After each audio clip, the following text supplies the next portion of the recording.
Apple launches a sweeping corporate espionage lawsuit accusing OpenAI of stealing its hardware secrets.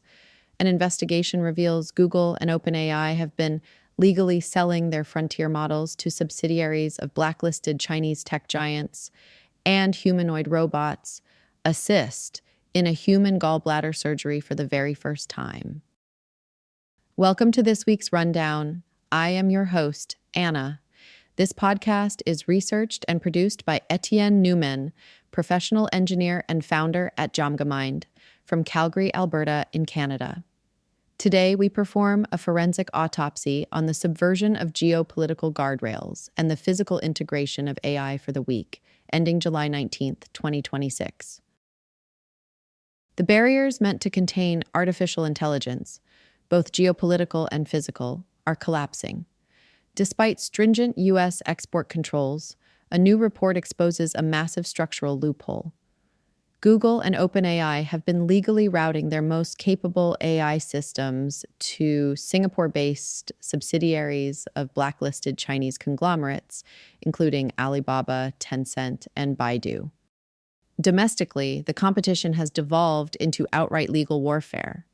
Apple has officially sued OpenAI, alleging that former Apple engineers exploited authentication bugs to steal highly confidential hardware files and proprietary manufacturing processes to accelerate OpenAI's secretive hardware ambitions. While corporations battle over code and silicon, the technology itself is breaching biological limits. In a historic medical milestone at UC San Diego, human-operated humanoid robots have successfully assisted surgeons in removing a living patient's gallbladder, proving that embodied AI is ready for the operating room. Let's unpack the data. Imagine you're tasked with building a modern fortress. You pour billions of dollars into concrete walls, you get steel-reinforced doors, localized security systems. Are you preparing for a siege? Exactly. You assume the threat is just going to walk right up to the front gate. Yeah. But while you're busy pouring that concrete, the ground underneath your fortress completely liquefies. Because the threat isn't at the door anymore. No, it's not. It has already bypassed the walls entirely. It's, sitting in your living room. And worse, it's actively wiring itself into your nervous system. Which is basically the terrifying reality of the intelligence we're dissecting today. The illusion of a contained, easily regulated tech environment is just completely shattering. It really is. And welcome to the Deep Dive, everyone. Today we're acting as your forensic venture strategists and investigative journalists. We are performing a holistic autopsy on the events of July 12th through July 19th, 2026. And the theme we really need you to keep in mind today is the subversion of geopolitical guardrails and physical integration. We're going to unpack how the illusion of this heavily regulated tech war has just totally evaporated. Okay, let's unpack this. Yeah. Because before we get to the geopolitical loopholes or, the biological integrations, which are wild, we really have to start at the absolute foundation. Always follow the money. Always. We have to follow the money and the compute power. Because I'm looking at the sheer scale of the capital burn happening right now. And the numbers, frankly, they look completely unsustainable. Oh, the physical infrastructure scale is staggering right now. I mean, consider TSMC. They're the primary manufacturer of these advanced chips. Right. They just committed an additional $100 billion for their Arizona plant. An additional $100 billion. Yeah. And keep in mind, that is on top of the $165 billion they had already pledged.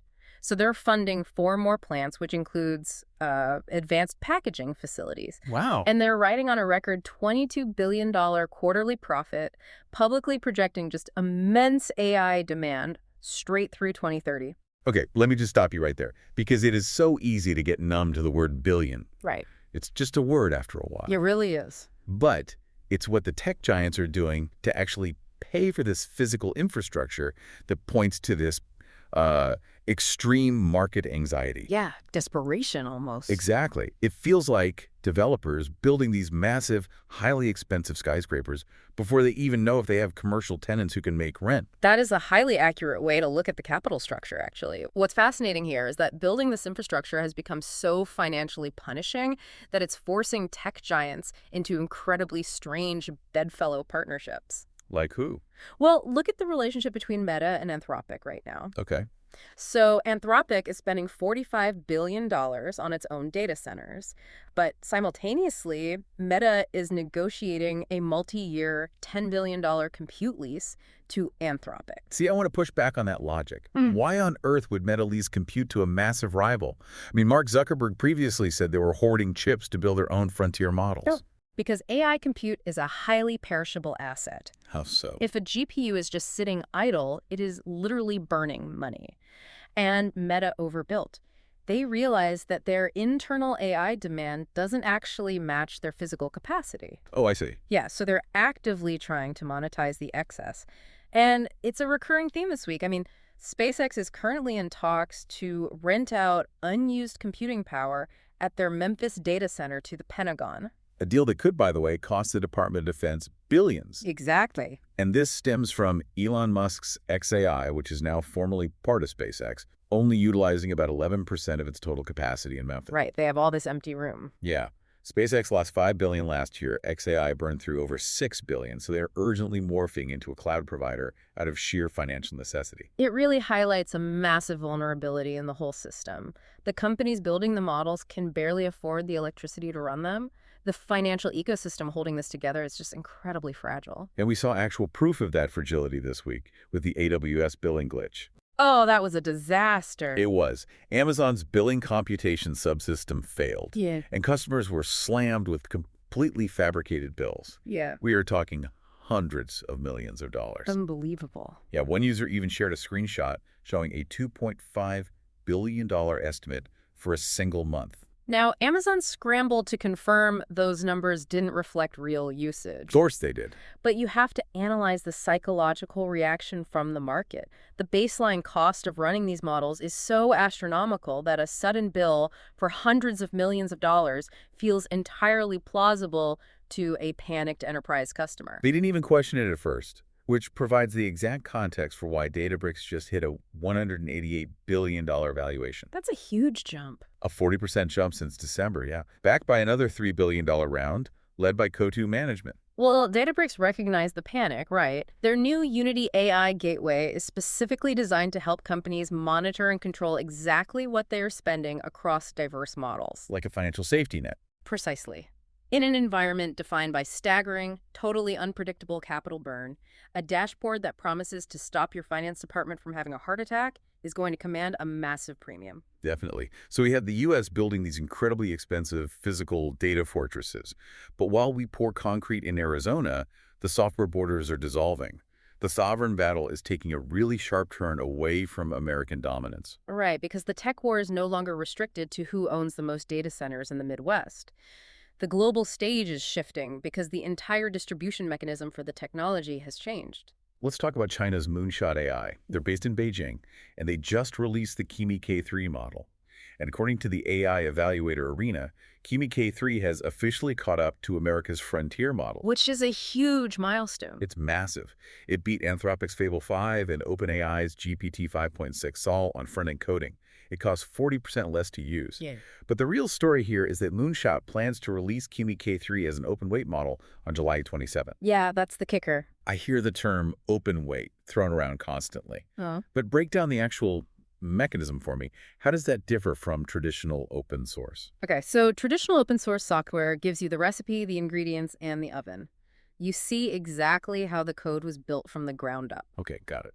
Now, a closed model, like OpenAI's current architecture, is a black box. You just rent access to it through an API. You don't see inside. Right, you just ask it a question and get an answer. Exactly. An open weight model sits in the middle. They are giving you the fully trained neural network, basically, the baked cake. Okay. You don't necessarily get the original training data or the exact recipes they used to train it, but you get the highly capable, finished brain. You can download it, customize it, and run it locally on your own servers.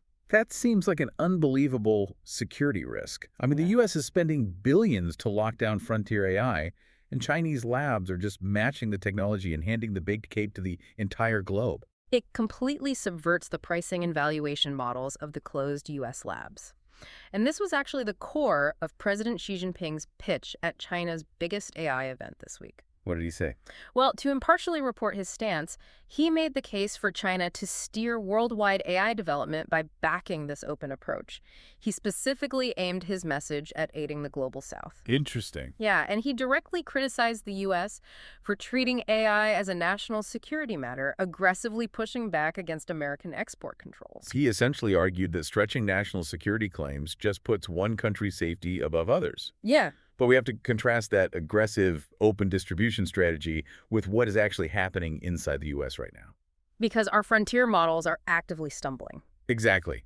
Google just delayed their flagship Gemini 3.5 Pro by several months due to overall weak coding skills and a lack of compute dedicated to actually generating code. The internal friction at Google is palpable right now. Engineers are completely paralyzed by layered internal reviews, and we see a very similar tension over at Anthropic.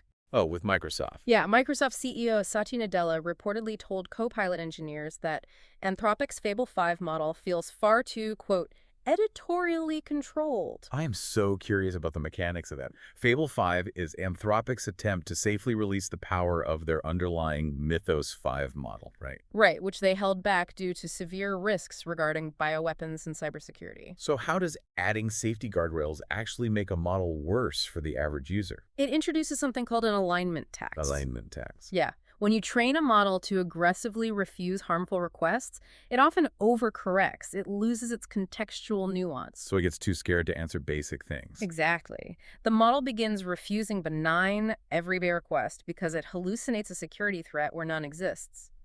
So Nadella's complaint is that in attempting to build a perfectly safe fortress, Anthropic nerfed the everyday usability of the tool. And while the U.S. hobbles its models with heavy guardrails, international boundaries are blurring entirely. Look at China's internet regulator. They officially approved Apple Intelligence for iPhones sold in the country. But Apple isn't running its own models there. No, they're not.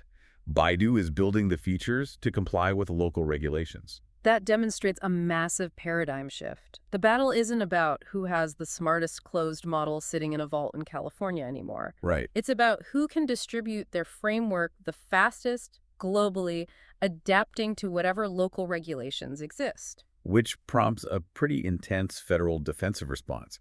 We should impartially note that the White House launched the Gold Eagle initiative. Right, mandated by a June 2nd executive order from President Trump. Exactly. It unites the White House, Homeland Security, the Treasury, the Department of War, and private developers to rapidly share and patch software vulnerabilities that AI systems are actively discovering. Gold Eagle basically uses AI to cut down on duplicate scanning and quickly pass threat details across federal and private sectors.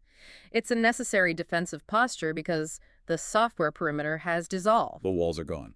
But if the software is borderless and becoming a commodity, the only way a tech giant can retain its monopoly is through hardware lock-in. Here is where the investigation gets really visceral.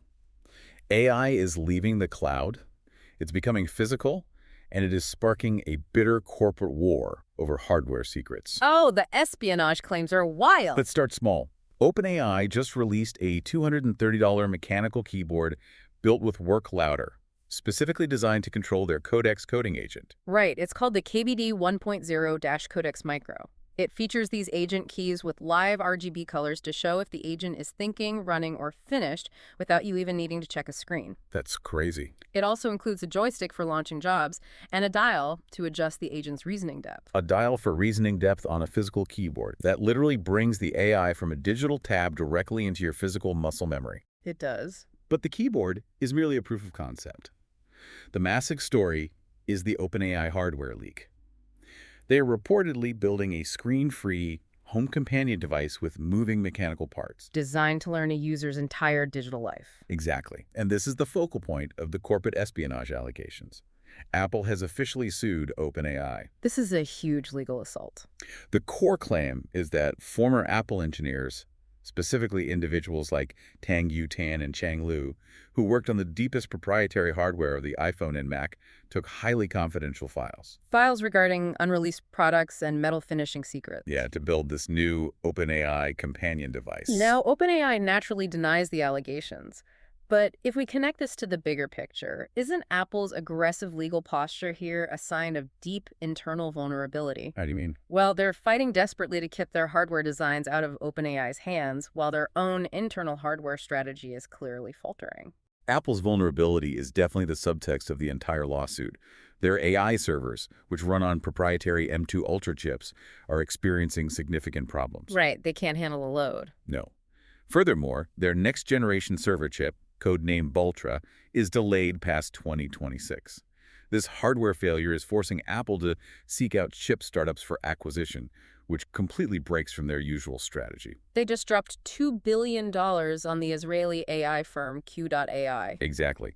And the talent bleed is accelerating the hardware race. Former OpenAI executive Mira Murati's startup, Thinking Machines Lab, just released its first public model, Inkling.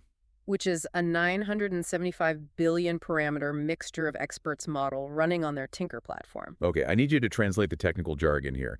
What exactly is a mixture of experts architecture, and why does it dictate hardware needs? Sure. Think of a traditional neural network as a general practitioner doctor. You ask it a question, and the entire brain has to fire up to search for the answer. That sounds exhausting for a computer. It is. That requires massive computational energy. A mixture of experts model, though, is more like a massive hospital. Okay. When you ask a question, a router like a triage nurse analyzes the prompt and sends it only to the specific expert neural pathways trained for that exact topic. Oh, so it only activates a fraction of the model at a time, saving electricity and compute speed. Precisely. But running those complex routing mechanisms efficiently requires highly specialized chips. Whoever controls the physical interface, whether it's the server chip routing the data or the screen-free device sitting in your living room, controls the ultimate AI ecosystem. Software margins are high, but physical hardware creates ultimate user lock-in. Because if you want a screen-free companion to seamlessly understand your life, you can't afford the latency of sending every command to a cloud server in Arizona and waiting for a response. No, it would be too slow. You need edge compute. You need the processing to happen physically close to the user. And the absolute final frontier of edge compute, well, it's the human body itself. And this is where the technology stops being just a commercial tool and becomes a direct extension of human vulnerability. The biological integration we saw this week is just profound. Let's examine the medical milestone at the Feinstein Institutes. Professor Chad Booten's team built a double neural bypass for Keith Thomas, a man who was paralyzed from the chest down in a 2020 swimming accident. This story is incredible. Explain the actual biological mechanism at play here. How is a machine bypassing a severed spinal cord? Well, the human nervous system is essentially a biological electrical circuit. When Thomas attempts to move, his brain fires an electrical signal, but it hits a broken wire at the spinal cord. The injury site. Right. So the researchers implanted electrodes in his brain to read that initial intent. An AI decodes the signal and bypasses the injury, sending the command directly to electrode patches on his arm to stimulate the muscles. Wow. But the truly groundbreaking part is the feedback loop, isn't it? Hand sensors send touch signals back to his brain to recreate the feeling of contact. Yeah, that feedback loop triggers something called cortical mirroring. What does that mean for him? Well, the brain possesses neuroplasticity. When it sends a signal to move the arm and the AI instantly sends a sensory signal back saying, "We felt physical contact," the brain recognizes that the connection worked. So it heals itself. In a way, yes. Over 35 weeks of training, it reinforced those pathways. It actually restored feeling to a numb area, and his arm strength grew by up to 86%. He can literally feed himself again. So what does this all mean for you, the listener? The AI is acting as an incredibly precise, context-aware biological translator. A miracle worker, basically. Right, but we have to look at the other side of that coin. While AI is performing medical miracles by adapting to human biological limitations, it is simultaneously being accused of ruthlessly penalizing those exact same limitations in the workforce. Yeah, to report on this impartially, we really must look at the major lawsuit unfolding against Meta right now. 26 current and former workers have sued the company in federal court over the 8,000 layoffs that occurred in May. The lawsuit claims Meta used AI tools, specifically the MetaMate chatbot, AI usage dashboards, and keystroke monitoring to help select who lost their jobs. Right. The core allegation is that the AI targeted disabled workers and those on medical or parental leave, categorizing their time away as underperformance. Now, let me play devil's advocate for a moment. Go ahead. If an algorithm is tracking output and a worker produces zero code for 3 months while on medical leave, the system is just registering zeros. How is that maliciously targeting? Because that lack of context is exactly what the plaintiffs are highlighting. The system is structurally context blind. It doesn't know the difference between an employee who is slacking off and an employee who is recovering from a major surgery. It just looks at the numbers. Exactly. It just optimizes for the metric it was given.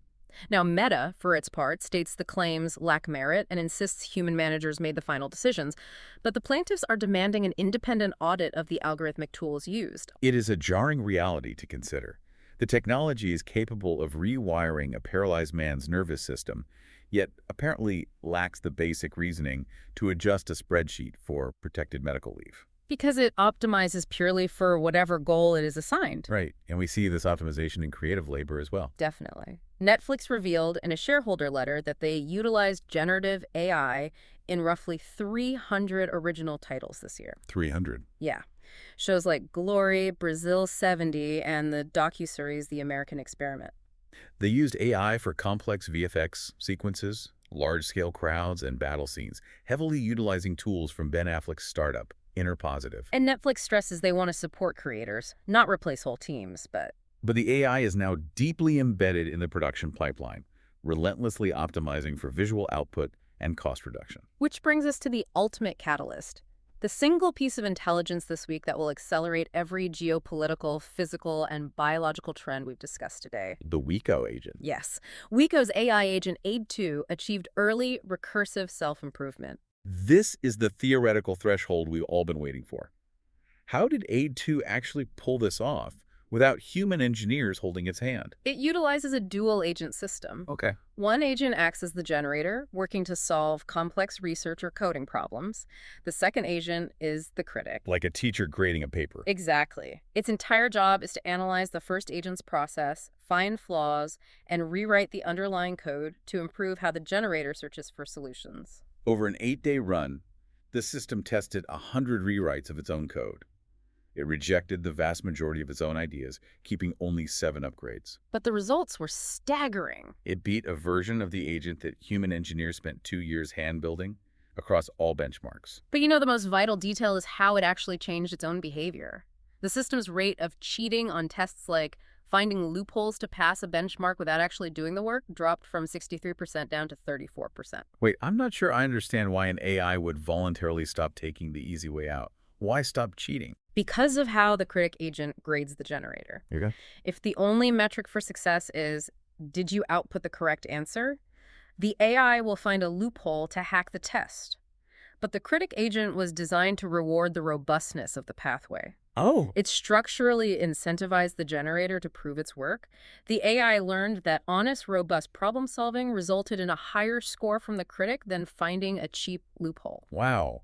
When you have an AI agent reliably working 24 hours a day, testing hundreds of variations of its own architecture, and structurally incentivizing itself to avoid cheap loopholes, the ceiling for its capabilities detaches from human limitations entirely. Exactly. Self-improving AI automates the progression of everything else we've discussed. Okay. The pace of medical breakthroughs and neural bypasses, the generation of complex VFX, and the optimization of military compute will no longer rely on human engineering bottlenecks. It changes the entire paradigm.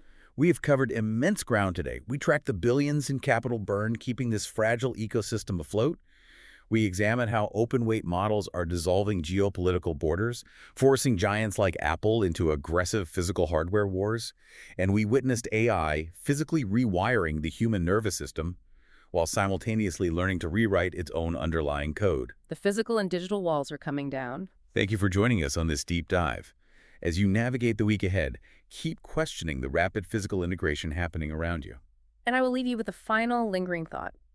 If AI systems like WECO's AID-2 are already recursively improving their own code without human intervention in just 8 days, how long until these self-improving systems begin designing their own proprietary hardware interfaces, rendering the entire concept of corporate espionage between human engineers completely obsolete? Now there is something to think about.